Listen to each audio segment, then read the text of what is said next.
Bonjour à tous et à toutes, c'est Padam et aujourd'hui je me suis dit un petit truc qui est potentiellement impossible, d'ailleurs à coup sûr, euh, en ce qui concerne la sclérose en plaques, pour éventuellement la soigner, si tant est que ça puisse être soigné, voire guéri.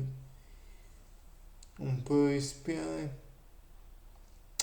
mais bon, personne n'y croit.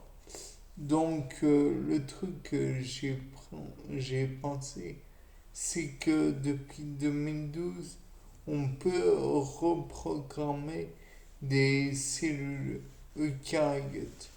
Donc, des cellules d'êtres humains, c'est possible.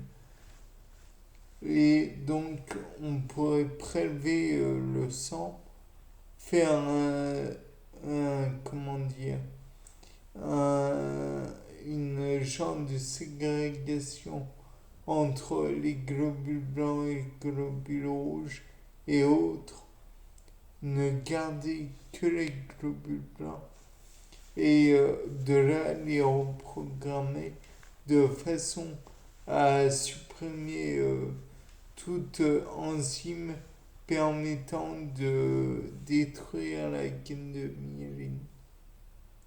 De là, on pourrait envisager que le système immunitaire, en règle générale du corps, ne va tout de même faire son office habituel.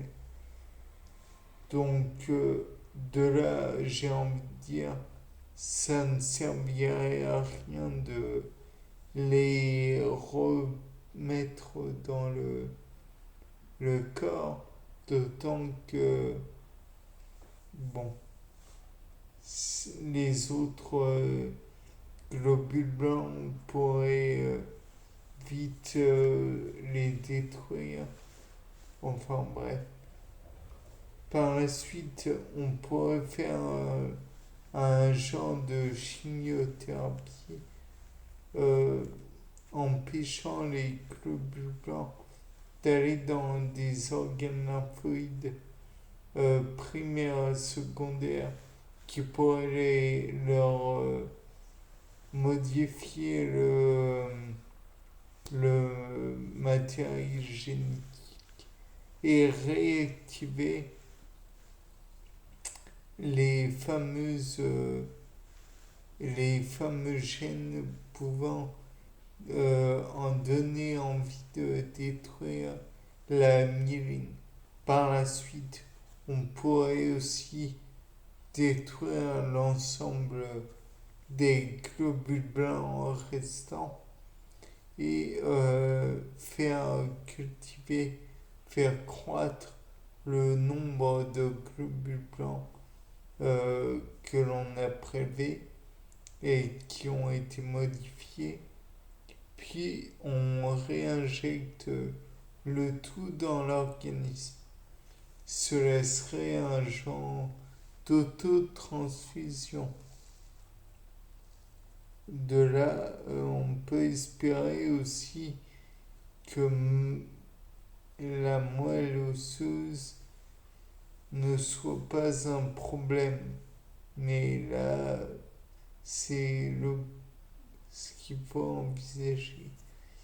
De plus, le fait est que le globule blanc pourrait perdre sa fonction, certes, contre la myéline, mais peut-être pourrait-elle perdre contre d'autres molécules, contre d'autres bactéries, d'autres virus, et j'en passe.